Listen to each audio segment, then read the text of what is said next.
What's up, Canes fans? Peter Ariz here alongside D Money, bringing you the latest edition of the CanesInSight podcast. D Money, as always, will be bringing us the latest on the recruiting front from his post on the ATM.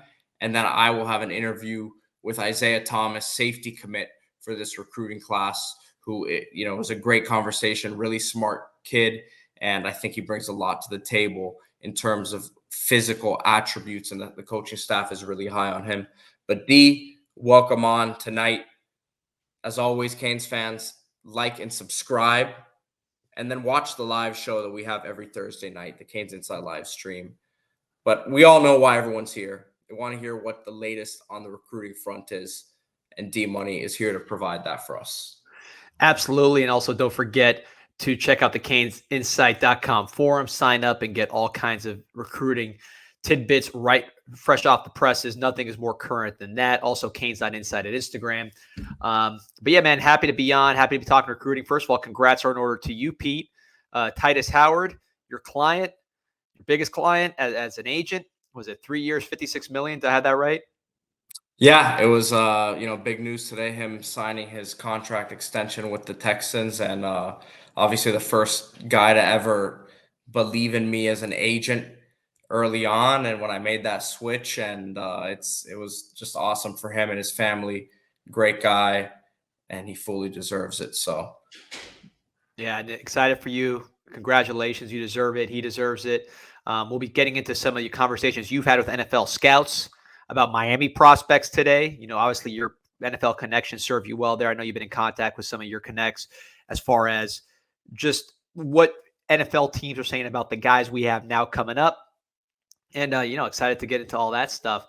But first on the recruiting trail, obviously a huge barbecue coming up this weekend. We got a lot of confirmed attendees. Kamarion Franklin, the 5-star defensive tackle out of Mississippi. Aiden Breland looks like he's going to attend, 5-star defensive tackle out of Los Angeles. JoJo Trader, 5-star commit. Chance Robinson. Several other commits will be attending as well. And Loane McCoy, flip candidate, 4-star Florida State wide receiver commit. He'll be there. And there'll be more potential candidates to flip that are not being reported right now. Just keep an eye on that. And also at least one major name who we expect to attend who hasn't been announced. So stay tuned on that. that's something that you mentioned in your update of the ATM that you posted on the website, that there was going to be a name that was going to be kind of kept under wraps. We'll see who that ends up being. Of course, I'm sure everything will come out in the next few days as the weekend ensues. But D, looking at your update, Jalen Hayward, a name that was there, a name that we've spoken about recently on the podcast as well. He's expected on campus this weekend. Any new developments there? Obviously decommitted from Georgia. You said last week that he was a guy that Miami was still trying to figure out what they were going to do with. What's the latest? Yeah, the expectation is that he will be on campus this weekend. He's kind of a mercurial individual, so you never know, but that's the expectation, is that he will be there on campus. And Miami's, again, still doing their due diligence. They think this guy's a phenomenal player, have a good relationship with him, like the kid, but it's a process, and the process continues into this week. So him coming on campus would be a huge step, and we'll see where that goes. But the expectation as of now is that Jalen Hayward will be on campus this weekend. Eddie Pierre-Louis at the offensive line spot. You brought his name up last week, and again in the recent update, expected to be on campus. Looks like his name is really back in the mix at the offensive line position. Yeah, he's a big, fast guy, runs the 100 meters. Miami loves what he does as a potential guard or center. Always been high on the board. That never changed, but the interest is starting to pick up. So Miami would love to add him to the fold. He will be, again, he's expected to visit this weekend. There's always other people trying to swoop in and get them to go to their event. So, you never know until they're here. But Miami does expect Eddie Pierre-Louis to be on campus, a Tampa offensive guard, 4-star. And then two prospects who have kind of been on the radar for commit watch, so to speak.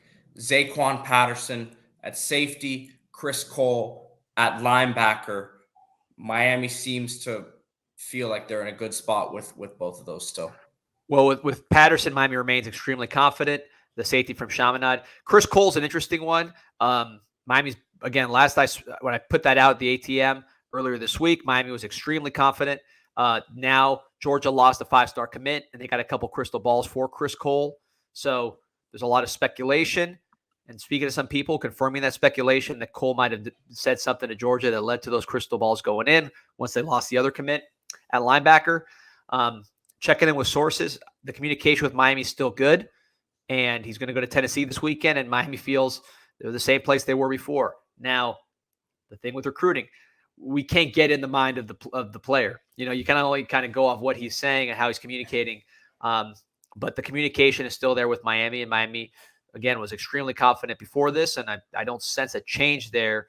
But you have to take it seriously when you see crystal balls to a school like Georgia, because they're going to prioritize him and recruit him hard. One other name I want to mention who we haven't talked about is an interior offensive lineman, Nino Francavilla, out of Connecticut. I believe he's a Canadian kid from outside outside Toronto. He's now going to the prep school, the 5th-year school that Jackson Carver went to. Miami's tight end commit last year. So he's somebody who's committed to Harvard. A lot of Ivy League offers. Hasn't really blown up in terms of the Power 5 level. But he's somebody who has camped at schools. He camped in Miami, and I asked about the offer, and I was told that's a real offer. Miami really wants him to be the center of this class, the true center. They had him they think he's going to be over 300 pounds. They got him at 6'3", 290 now, but they said frame-wise he'll be over 300 pounds. Shuttle, 4.8, which is a good number for a high school center, especially a bigger one. Film, he's knocking people over, very physical. But again, you're talking about Canadian kid. It's going to be interesting to see how he competes, but according to a person I spoke to, competed very well at camp, and this is a real offer from Miami that they, nothing to do with anybody else. They want him at center, and they need a center, and they think he could be the guy. Seems like an ever-changing board at the offensive line position this year for the Canes, but they're going to get some high upside prospects at that spot. An interesting note that you had in the ATM was that this staff is working on a few guys committed elsewhere right now, and some guys that aren't necessarily on the radar of Canes fans, meaning they aren't getting crystal balls and there aren't stories or tweets out there about them and being connected to Miami. I know you can't get into too many specifics in that end, but what does that say about the staff's mentality, always just trying to uncover and upgrade at every position? Yeah, I think it shows you that they're always working. They're not giving up on kids, and they're going to evaluate the best kids, making priorities, and recruit them until they sign. So that is happening. And again, there may be some things in the works that you got to keep an eye on. And if all goes according to plan, there may be an update on that front within the week. So stay tuned, and we'll see where that goes. But they're definitely working on committed kids that are not anybody being speculated on the boards at the moment. And then the last update here from the ATM is Sendre Afua, guy you've been talking about a lot on the podcast and mentioning in your updates on the bank as well. Looks like it's coming down to Miami and Texas A&M. Yeah, Texas A&M Miami battle, neck and neck.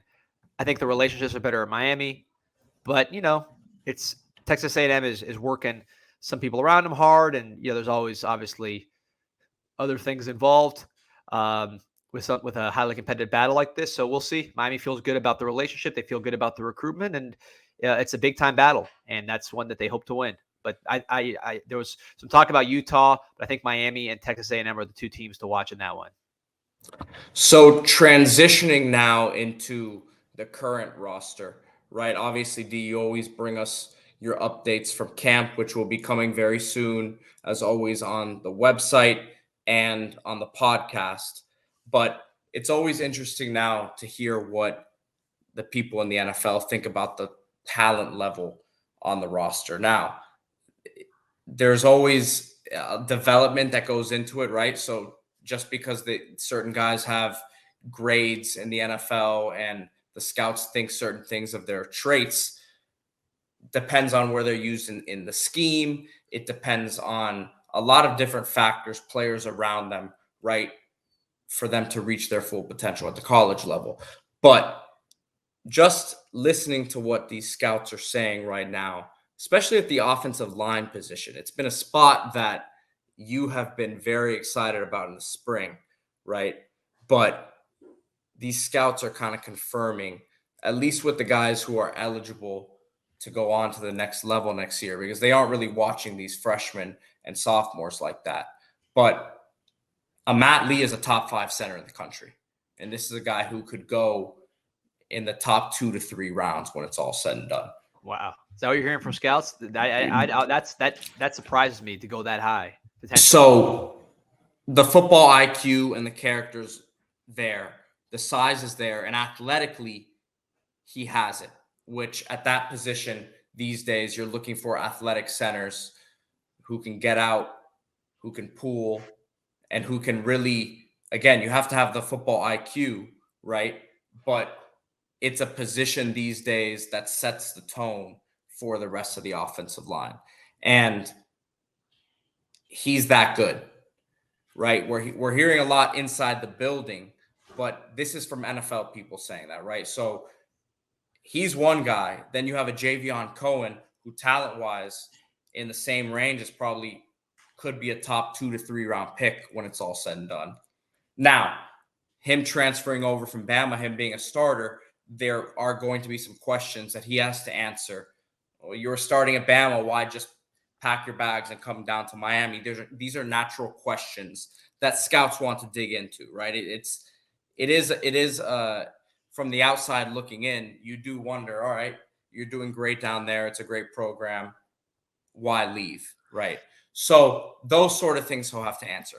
But from a football perspective, those two guys right off the bat are bringing a high level of talent to your line that you did not have last year. Yeah, I'm excited. With Cohen also, he took that leave of absence, and whether that should be held against him or not, I'm not going to get into that, but that could potentially be another thing that's working against him from a draft standpoint, but doesn't affect what he's going to do for Miami, certainly. I was curious what you're hearing about Zion Nelson, who Cristobal said in the media days they're expecting him back in camp. That's what I was told. But at the same time, Samson Okolola's coming in. I know there's some people around the program who think that Samson Okolola is going to be starting at some point this season. Does that mean that Zion doesn't start, or where is he going to play? Does he go to the right tackle? Who knows how this thing shakes up with injuries and everything?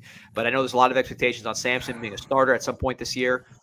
But there's also expectations on Zion being healthy. So what are you hearing on Zion from the scouts? Well, it's very interesting because the scouts are asking me what's up with Zion Nelson. So they don't, the scouts themselves are not counting on him to be out there. I think they're very intrigued by what he could be, but after the string of injuries, right? And again, you looked at last year preseason, there were these mock drafts, right, that had him, and for the last couple of years, mock drafts that had Zion Nelson in the top 10 first round, even a Mel Kiper, for example. And nothing against these people who put these mock drafts out, but even a Mel Kiper, for example, who has his connections throughout the league, he's been doing it as long as anybody. But these are not accurate predictions by any stretch, right? Nobody that I was talking to at this time last year thought Zion Nelson was a first-round pick at that time. If everything went perfectly, could it have happened? Potentially, yes. But he was probably a 4th, 5th, late day 2, early day 3 type of pick if, at this point last year.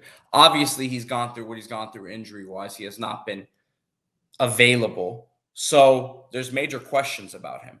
If he's healthy, with his experience, he probably should be a starter on this team. The question I got is then what happens with Jalen Rivers? Because Jalen Rivers is playing that left tackle spot, and he's probably the best. Again, another guy who hasn't been fully available and hasn't been totally consistent, but when he's out there, he's the best guy, right? So, well, is that your opinion? And I wouldn't fight you on that. But is that your opinion, or is that what you're hearing from scouts? No, that's what I'm hearing from scouts. I mean, they think he's the best one. They think he's the best one. But again, there's questions about what that starting lineup is going to look like. the scouts don't watch the freshmen necessarily who are coming in. They may, when a Greg Russo was a true freshman, I've said this before on the podcast, people are saying right away that kid's a future top 10 pick, but they aren't out there writing down notes about him breaking down his game. So Zion, a lot of questions to be seen about, to be answered about him. Like I said, when you asked me the question, the scouts are asking me what's going on with him. So they don't fully know what the deal is with him. They're not counting on him, so to speak. With Rivers, did they talk about position-wise? Do they see him as a tackle? Do they see him as a guard? At the next level, he's a guard. At the next level, he's a guard. He can play a tackle at the collegiate level, of course, but they don't see him as a tackle at the next level. Yeah, I'm excited to see Rivers, and what you're saying matches Jim Nagy, the head of the Senior Bowl, someone who you know, again, from your time as an agent. He said Miami had 4 NFL picks on O-line, the 4 guys you mentioned, which is Lee, Cohen, Zion, and Rivers. Doesn't even get into Malgoa, doesn't get into Sampson, doesn't get into Kinsler, doesn't get into Inez Cooper. So a lot of names there. What are some other things, just emptying the notebook there in your conversations with scouts? The most intriguing prospect on the team overall right now, and this may sound some alarms for Canes fans because he hasn't been the most consistent guy, but Leonard Taylor. You cannot find that sort of raw pass rush ability on the interior of the defensive line. Athletically, his quickness, he doesn't necessarily rush with much of a plan, right? He isn't putting together combinations of pass rush moves. He's not the most technically sound guy right now. But his pass rush ability, really sticks out on tape. And again, he's a guy who's going to be a junior coming up now. So he'll be eligible. Canes fans may be looking at it going into this saying, look, he's only done X, Y, Z. He's only played this amount of snaps. But his talent's sticking out on tape to these scouts. And when I say sticking out, it's flashing to them in a big way.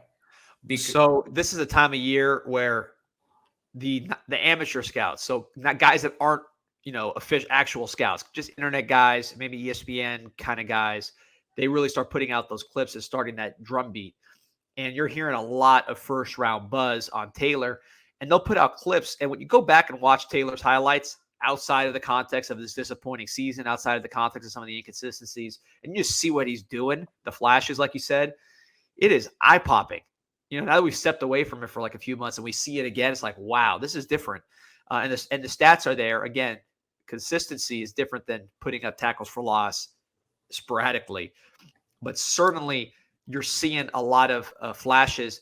And I'm thinking back to a guy from Miami-Dade County who got drafted last year, defensive tackle Kalijah Cansey, who's smaller than Taylor, probably not as talented as Taylor, but was a first-round pick.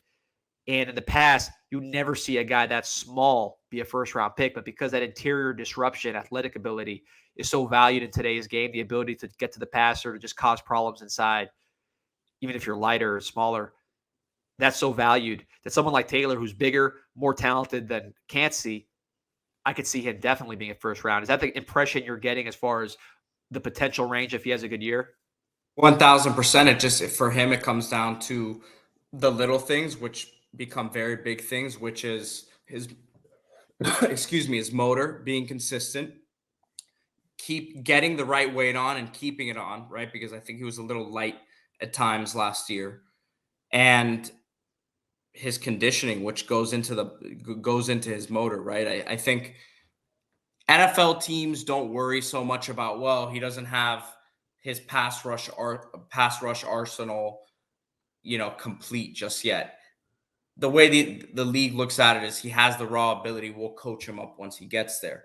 But you cannot coach motor and consistency and, again, not taking plays off, right? Whether that's a mental thing or whether that was a physical thing in terms of conditioning, we'll see this year, right? But to me, 1,000%, his ceiling can definitely be that first round. And this is a pretty talented group of guys in the interior when you look at it, because Akeem Mesidor looks like a guy who has a top 4 to 5 round range right now. He may not test like a freak athlete, which will probably hold him back in today's day and age of linemen who are running these 4.4 and 4.5s, right? And he's sort of a tweener.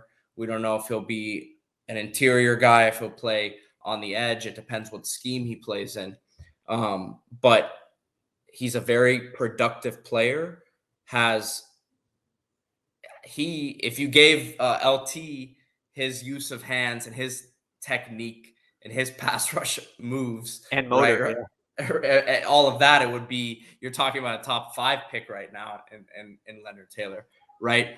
But Mesidor, we saw what he did last year. He's a guy who's very intriguing to the scouts.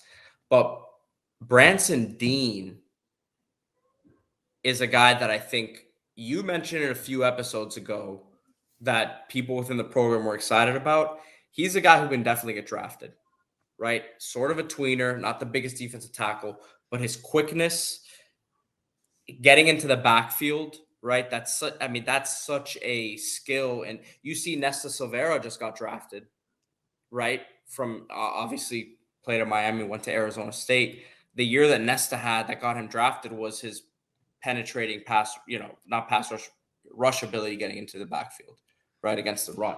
So Branson Dean, to me, is a sleeper on this defensive line with real NFL talent and ability. It's good to hear you say that. Yeah, it's good to hear he's getting that kind of respect, because I watched him when he committed. I watched him against Iowa and Michigan, and he was beating those guys. I mean, you're not going to get bigger and better than those guys. So he might be small, but he was beating the biggest and best. His stats back it up. I think PFF had him, along with Taylor and Cansey, who we just mentioned, as one of the top pass rushing interior guys in the country. And then talking to the coaches, they say, look, you guys got to start talking about this guy. This guy's a major stud, really good in the weight room too, despite being a smaller guy. So you get the tape, the feedback from scouts, the feedback from the coaches, the advanced stats. This is the guy that I think is not getting enough attention from Canes fans. And again, just like with Taylor and Cansey, interior pass rush is so valuable. He may not be the athlete those guys are, but he's very, very consistent, good character, all that kind of stuff, plus has explosive ability. So excited to see what Dean brings to the table. Anybody else come up? Yeah, a few more things. Obviously, we'll get into TVD in a second, but Kam Kitchens he's the safest pick on the team. Shouldn't be a surprise to many people right now. I wouldn't say that he is considered like a first round pick right now. But he's definitely a guy who would be in that top 100 pick type range. Obviously, the safety position these days, every team values them differently, right? And he's not one of these freakazoid guys who's just going to be all over the field doing. He's great in his own right, don't get me wrong, but the guys who would go top of the draft are these 6'3", 6'4" guys who can probably play a multitude of positions. But his football IQ shows up on film was what I got, right? So the coaches talk about it. Everyone around him has always said, even his 7-on-7 coaches, his high school coaches have always harped on, he's a student of the game. His football IQ is on another level. That shows up on film, right? So again, we'll see what he tests. These 40 times are always, to me, looks like a guy who he plays a lot faster than what he actually will end up running, just because he is always a step ahead of what's happening. But I don't think he's a low 4.4 guy, right? So that sort of stuff, we'll let the process play out. But 100% a guy who is on the NFL's radar. And as any Canes fans who watch games know, he was pretty much the best player on the team last year. Yeah, it seems like a day 2 pick to me if he stays healthy. 4.6 probably, which is going to hurt him. I think the other thing that will hurt him is, I don't know if he's the kind of guy you want to line up over the slot receiver. I don't think he has that in his bag. I think he's much more of a deep center field type safety. However, safety is a weird position It's been misevaluated a lot at the NFL level. And, I go back and study these things just because I'm a loser. I also, listen to a lot of podcasts with NFL scouts who do the same kind of former NFL scouts who go back and do the same kind of studies. And one thing that keeps coming up with the safety position is guys that maybe don't run the fastest, guys that maybe don't have incredible physical dimensions. If they have that IQ, the instincts, the ball skills, in Kitchens' case, also a great open field tackler, the physical dimensions don't matter as much. Some examples of Kevin Byard out of the Titans, Justin Williams out of Denver, the two guys for Buffalo, Poyer and who's the other one? The two safeties out there in Buffalo. Neither of those two guys are physical marvels, but these are guys that know what to do. They're smart. They get the IQ and the ability to catch the ball, which Kitchens does have that. And then, to me, I think the most underrated thing with Kitchens is he does not miss tackles. He is a very, very, very reliable tackler. He can strike, but he definitely doesn't strike at the expense of missing tackles. So I'm a big Kitchens fan. I think day 2, if he stays healthy, makes a lot of sense for him. Another guy in the secondary, I just wanted to touch on real quick, Devontae Brown. Did not have a great season last year at UCF. I don't think his film was very good at all. I had scouts telling me last year before the season that he could be the best corner in the state of Florida. Obviously, that was Tyreek Stevenson last year. Devontae Brown has a lot to prove this year. He needs good film, but in terms of his length and his speed, he's got the look, right? And we saw what DJ Ivey getting drafted by the Bengals in the 7th round and having some good early impressions there. A name that has obviously been talked about on this podcast many times. But a Devontae Brown, if he can put together a good season under this new, defensive scheme and in a new place for him, he could be a guy who goes mid-rounds as well. Yeah, I think we're the only people anywhere talking about DJ Ivey as a draft pick, and that goes back to August of 22, saying that he had draftable ability. Obviously, he ends up getting drafted. So Devontae Brown, that length, ability to run, that is more unique than people realize. James Williams, has his name come up? Talk about secondary guys. Is he someone you're hearing about? Not as much. I think that, again, his inconsistencies last year with the tackling is something that's going to come up a lot. And look, he has the body type, but there hasn't been enough impactful plays at this point for him to necessarily be. Not to say that he can't be. We could be replaying this clip at the end of the year, and he's one of the most dynamic defense players in the country. I don't think that anyone has reservations about his ability to become that, but his shoulder was an issue last year. They need to see a lot more on film for him to be squarely, kind of as a guy that they're looking at as a draft pick at this point. Yeah, the versatility. He can do it. He can do it. Don't get me wrong. I don't want people to jump on me and say, well, he doesn't think he's talented enough. He definitely is. So, and the versatility, he's got to show that. Hopefully in this Gidry defense, I heard they are moving him around more than he has in the past. So that brings us to TVD. What are you hearing on him? Look, I mean, you can, again, I mentioned that the mock draft, kind of the issue with mock drafts is everyone jumps on them, right? And you see his name everywhere last year. And I think that obviously creates some sort of expectations on it. Scouts and people in the NFL understand the situation that players are in, right? Last year was not the most conducive situation to him putting up big numbers in this offense being great. Now, did he have the best year when he did have time in the pocket? Was he always crisp and was he always hitting guys where we're supposed to be? No, not at all. There were a lot of things that came up last year, even though he didn't have the offensive line. His lack of top-level athletic ability was exposed, right? So there are questions in terms of that.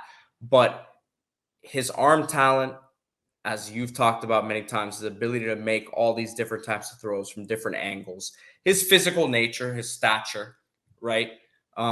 His emotional stability. He's not a guy who gets too up or too down. He's not going to be yelling at guys necessarily on the sideline, but he's also mature where we've seen this problem very too many times now the last 10, 15 years of Miami where the quarterback's not setting an example in the locker room. Is he the coolest guy? Is he hanging out with everyone, going to all the parties? Maybe not, but he's setting a real standard as to what it's supposed to look like, what business and work is like. And at the quarterback position, these are things that the scouts take note of, definitely. So scouts are watching with an interested eye, knowing that you have a new offensive coordinator coming in and knowing what the offensive line is going to look like in front of them. They're excited about him. And I think this is a guy who could still be a very high draft pick. Yeah, and quarterback's such a juice position. You know, he has a season like he did in 21. People are going to start looking for reasons to draft him because of his size. He says he slimmed down. He's going to be trying to focus on his athleticism. I think he's more athletic than people give him credit for. We'll see how that plays out this year at a lighter weight with a better offensive line. So excited to follow those guys. You know, we're draft freaks here. We follow it closely here on the CanesInSight podcast, and hopefully the kid you're about to talk to is the next NFL draft pick coming from the Canes, Isaiah Thomas. Big, fast, talented safety out of Canada, just like another Mario Cristobal safety, Javon Holland. So excited to see what he brings, and looking forward to the interview you did with him. Great conversation with him, and as always, every Thursday night, CanesInSight Live, always bringing on different guests. D Money hops on as well. Brad Tejeda does a great job whenever he comes on and provides recruiting updates. So we're gonna have some cool different guests. We had the Miami Gardens Ravens a few weeks ago, and as D Money said, who knows? We maybe get some more of those Ravens. Yep. Moving forward. My power just went out, so we're good time to kick to Isaiah Thomas. So we're gonna like and subscribe. Go Canes. Go Canes. Isaiah, man, what's going on? How you doing? I'm doing good, man. Thanks for having me. All right, here we go. He already has his Raptors hat on. I'm sure he has the Drake shrine is back there somewhere as well. I don't have no Drake shrine. I don't have no Drake shrine. So we have Toronto's very own. He's down in Florida, obviously at Clearwater Academy International. He has some roots in Ghana. His father was born there. So this is a man, you know, who has some international flair, and he's going to be joining this Hurricanes team next season. Obviously, excited to get to talk to you tonight, Isaiah. I know you've been committed to the Canes for a while. How have things changed for you, if they've changed at all, from before you kind of made your announcement public? I wouldn't say things have really changed that much. You know, I would say like outside noise, block that out. My relationship with everyone around me has been the exact same. You know, I'm very happy about that. You know, even with the coaching staff over there at Miami. So everything's been fine. You know. So you decided to commit before you actually took your official visit. I know you took an unofficial visit and committed shortly thereafter. Yeah. What did you see when you went down to campus that sealed the deal for you? I would say that when I stepped on campus, I would say that majority of schools that I visited before, I liked them, but they always had a but after I explained like the good things about them. And I would say that Miami didn't really have any of those, in terms of the coaching staff and my relationship with the coaching staff, Adai, Guidry, Cristobal, like my first interaction with them, being with Akeem that first day I got out there as well, just me being comfortable, me feeling at home, just getting in that film room with Coach Guidry even too, just to like see a plan and and just see what he wanted to do with the defense, and talk to Coach Cristobal about where he wants to take the team, and in terms of growing, and in terms of his process, and everything just sounded great to me. Everything just sounded complete. So your journey to this point, has obviously been different than most guys who are committed to top programs at this point, right? Right. If you can kind of, and I know you've told this story before, but if you can kind of go through that real quickly, where you were born, your background, I guess, growing up in sports, how you found football, and just take us to how you got to where we are now. Yeah. So, I was born in Markham, Ontario, about a couple of minutes outside Toronto. Basically Toronto, same thing, right? And yeah, I started playing football when I was 5. My dad, he was a basketball player. He wanted me to play basketball. I didn't really enjoy basketball that much. And my parents really wanted to find me something that I would enjoy. So at the age of like 5, I'm turning 6, they put me in football. Ever since then, it was from there out, it was, just straight football, straight grinding, and me and my dad just working from there on. And then I would say at the age of my freshman year, at the age 14, I went to a school up in Toronto called Football North, right? And they're basically a program that plays, down the states. They play teams such as, St. Edwards in Ohio. They play IMG. They play Life Christian. Just some top schools out there. And I went there for my freshman and sophomore year. And after that, I had a couple of looks for some schools. Not really a lot for some lower schools. And after that, me and my parents had decided to make the change to move down to Clearwater to finally go play over here at Clearwater Academy International. And I got down here with Coach Jesse, seeing Coach Jesse the first day. I have my DC, Rich Stubler, long-time CFL Hall of Fame coach. And yeah, ever since then, it was just straight grinding and just straight learning. Right. What was it about the game of football that drew you to it? Was it the physicality? I mean, you were young when you decided you wanted to actually make it your sport.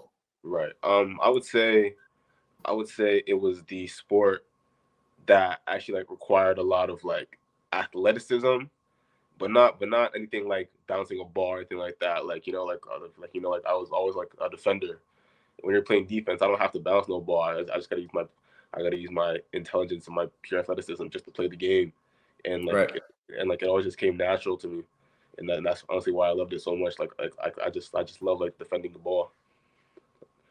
You seem like you're pretty proud of your African heritage. Your father being from Ghana, sharing that bond with Coach Adai, who his father is also from Ghana. Can you just talk about that part of the recruitment and how rare it was to find someone and just that extra layer of connection that was there in the process? Yeah. So for me and Coach Adai, it just seemed like every time we had talked, we just always found something in common or just something that linked us together, Mm-hmm. For example, one of my trainers back home in Toronto, Dwayne Mundell, who I trained with when I was younger, he was Coach Adai's roommate at West Virginia. And that was crazy for me to hear. And I was like, damn, Mundell and stuff like that. And I was, we just linked over that. And then after that, we had talked about, being from Ghana and having our roots being from Ghana. And then our moms are also Caribbean, like my mom's from Trinidad, right? His mom is Caribbean as well, and everything just linked together in terms of personalities and stuff like that. Right. You didn't play any soccer growing up? No, I was never a soccer kid. I played soccer when I was real little, but no, never. I was gonna ask you if you ever wanted to play for the Black Stars, man, the Ghana national team, man. I have a jersey, but no, yeah, I never played for no Black Stars, no. So, getting into your game on the football field, right? And I mentioned at the start, you may not be the highest rated recruit in the class, but something that I know the staff is very high on. Well, a few things, obviously, you're high character kid, high football IQ, but your versatility, right? You have that modern body at the linebacker, safety, whatever you want to call it, right? Star backer, you have it in your bio on Twitter. Yeah. Describe your skill set on the football field for people who, you can pull up the huddle and it's very easy to see you in coverage, blitzing, making plays, at the line of scrimmage and the run game. So you do a little bit of everything. Yeah. But in your own words, describe your game.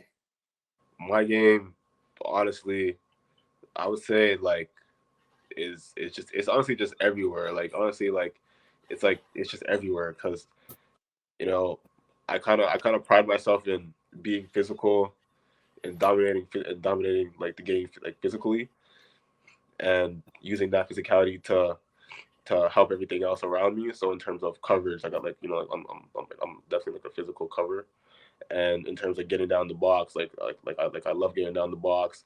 I love being in action. I love run support. I'm not I'm not really I don't like playing single high, but I can play a single high. I love all the coverages. I would say I'm great in space, like really good in space in terms of covering ground, in terms of like attacking the ball and coming downhill. I think that's the most important for me, and that's my like major skill set is being like an attacker downhill. Definitely the way that these guys who have the ball in their hands are built these days, right? Yeah. You look at the Deebo Samuels of the world, you look at some of these tight ends that are more athletic than they were back in the day. Yeah. You need someone like yourself who covers space and can move around out there and can really play all three downs at the end of the day. Exactly. You look at a guy like a Darius Leonard for the Indianapolis Colts, and he's a guy who's he's had some injury issues, but when he's healthy, he's all over the field making plays in pass game, the run game, stripping the ball. Is there a guy that you kind of look at and you say, I want to play like that guy, or take certain elements of different players' games and try to incorporate it into your own? See, like that's what I would definitely say. I would definitely say I don't want to be like one player. I would say like I want to take this aspect of this player and like acquire it as my own. I definitely want to have Ed Reed's ball skills, and I definitely want to be able to come downhill like a Sean Taylor, and I definitely want to cover like a Jalen Ramsey and stuff like that. So I definitely want to incorporate that all around. Like I would say before, like my game is very similar to like an Isaiah Simmons, but like in Isaiah Simmons, like his primary is a linebacker, my primary is a secondary, like a safety. So like that's like the difference between us. Well, you look at what he did at Clemson, Yeah. and he was a safety at Clemson. So Yeah. I think that he's going to try to move back to that spot now this year. Yeah. So I think he's moving to a corner this year, which is just shows you his versatility. You know, Exactly. he was a track guy as well in high school. So he plays everywhere, and that's honestly like amazing to me because I don't want to settle down for like a one spot. I'm not that kind of player. So you talked about Coach Guidry and how his plan for the defense, how you were going to fit in, right? Explain to me and kind of your understanding of what the defense is going to look like moving forward, because it's going to be new for Miami fans. This is going to be new. It obviously hasn't been here before. And then how you see yourself fitting into that plan. Yeah. So Coach Guidry, honestly, like in terms of his defensive style, he's aggressive. Like when I tell you, like every play, like he's gonna come at you and he's just gonna pound you guys to the ground. Like he's gonna send guys off the edge. He's gonna send guys off up the middle. You know what I mean? So it's like Coach Guidry, like his plan was, to have me, excel everywhere in terms of everywhere back in that secondary, from being a primary strong safety to being able to move down to a nickel, to being able to play up to a free safety. You know what I mean? Just be able to be versatile everywhere on the field. And Coach Guidry, like his defensive style is similar to mine here at CAI. Like we play like a ton of like poach coverages in terms of cross reading, a lot of cover one. You know what I mean? And it's just straight aggressive and off man coverage. So. Man, how big was the move for you coming down to the States? Obviously, the program you're at has a reputation for being extremely good at working with international guys like yourself, right? And they've produced multiple guys, a ton of guys at the next level. Yeah. For you, you hear it when you're talking now. You seem like you're very advanced when it comes to the terminology and the coverage schemes, things of that nature. How much has making the move down here accelerated that process for you? Yeah. So when I came down here, the first thing I did was I sat with my DC, Rich Stuber, and for 2 hours we went over his gigantic scheme. You know what I mean? And he's a great coach. You know, he coached at Oregon. You know, he coached at a whole bunch of schools. You know, NFL, CFL, all over. So to just kind of have that mentorship and kind of teach me like an entire scheme of like just like an amazing you know, it's just an amazing scheme. Um, the move in terms of personally wise, like, you know, like it was different, you know, moving from Toronto all the way down to Florida. Um, The beach, man. Yeah, it's hot down here. It's real hot. It's hot down here. It's humid. It's humid is the big difference too. Yeah, the humidity is terrible, especially after it rains. Um, in terms of like teammates and stuff like that, you know, I'd say like 75-80% of my team is Canadian kids too. So it's like in terms of culture and stuff like that, like it wasn't a big thing at all. You know, like I'm around guys, you know, like from the same country that I'm from. You know, we don't have like a lot of like U.S. kids on our team actually. We have Europeans and we have Canadians, but we don't have we have like maybe like 6 Florida kids maybe.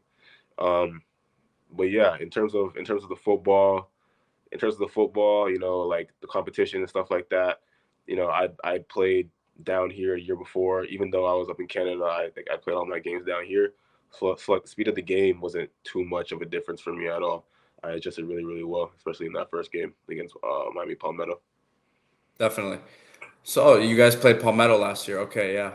They obviously had a couple Miami commits who are there now. I went to a bunch of the games. I went to 4 or 5 Palmetto games last year because they actually played most of their games right down the street from where I live. Yeah. So I was familiar with them.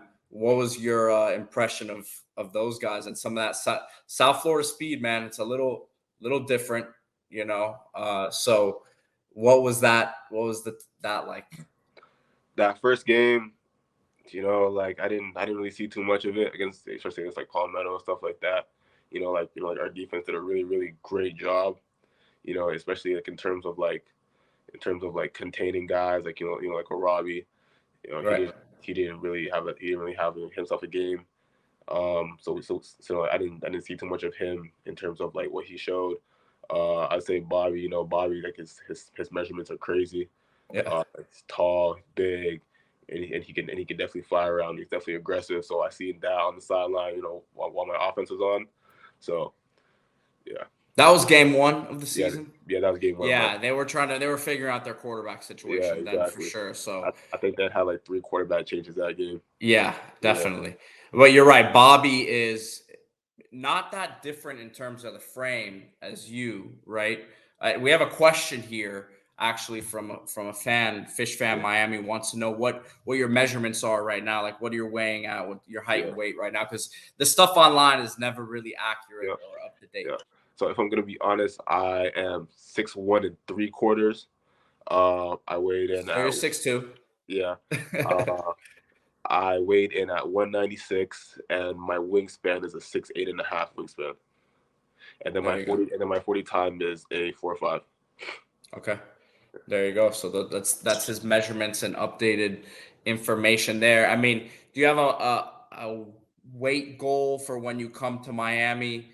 A lot of guys I've talked to in the class kind of say that the staff's saying don't really worry about it until you get here. Yeah. But I mean, what is that any different for you?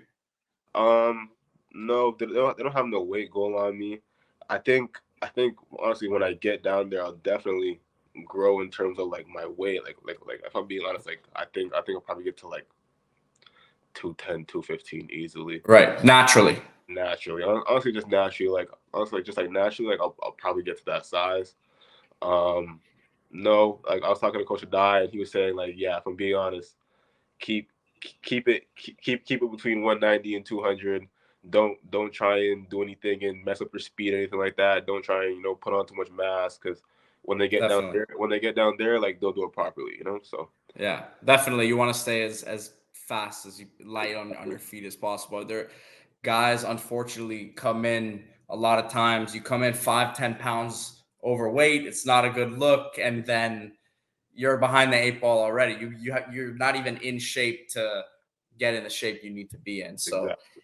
that's probably the right move. We have another question here from Anthony asking if there's anyone at your high school that you would like to join you at Miami, or anyone maybe there's a guy who's under the radar who's not getting the love that they need recruiting wise. Yeah. See, honestly, like all my guys, like I love all my guys. Like like my linebacker Kiari James, he's from Calgary, Alberta, Canada. He's committed to Maryland, but I would have loved for him to come to the U with me. Of course, Sean Sevillano, my nose tackle. He's great. Probably number one. It'd probably be between Dallas Sims, my wide receiver. He's committed to Minnesota, or Jason, or like Jason Zandamela, or like Mauricio Hines. He's also my tackle, committed to Minnesota. So listen, it's a long recruiting process, yeah. obviously. So we don't know what could happen with everyone. Maybe things change. Are you an early enrollee for January? Yeah, especially like being from Canada, like like all the kids down here from Canada, we actually start school a year earlier than kids do, like in terms of high school. So right now I have all my credits and all that stuff like that, so I'll be an early enrollee in January. Gio's asking, did you play hockey growing up? You didn't No. mention that you did. No, that was a quick no. I never liked hockey at all. Nah. I never watched hockey. I was never hockey. Which is tough to resist, man. And that you're in Canada. It's the thing over there, obviously. Yeah, exactly. You were a football. Listen, if you're just joining the show right now, right? This guy, Isaiah Thomas, commit from Miami's class, safety, was born in Toronto. Dad tried to get him in basketball at an early age. He said pretty much at 5-6 years old, I'm going to play football. And he just said it himself. He resisted the hockey, which was, I'm sure, thrown in his face all the time. And people around him were with the hockey sticks and the pucks everywhere. So it just goes to show you how much the guy loves the game. Yeah. Plus, I'm telling you, hockey was just... I find it tough to. I can't even listen. Going to a game is cool, when it gets physical and there's a fight. Exactly. But like, it's tough to watch the puck. For me, it's tough to follow the puck. Yeah, like honestly, like the game, like the game is just too long for me in a sense, because it's like okay, like after like 15 minutes of you guys skating around, like playing with this puck on the ice, like okay, is someone gonna score? Like damn. Well, then you got 2 half times or 3 half. You got 3 periods, and then you got. My point. Yeah, I'm with you. Exactly. They say that the playoffs are the most exciting thing in sports, but I don't buy it. I really don't buy it. Playoff hockey is actually kind of exciting. Even just to watch, like I think it's like when I'll never watch hockey, but playoff time comes, it's like I can actually watch it because it's just way more intense. The Panthers made a run this year, so I was seeing it. I couldn't get into it. I couldn't get into it. So we're on the same page there for sure. Yeah, of course. We got a question here.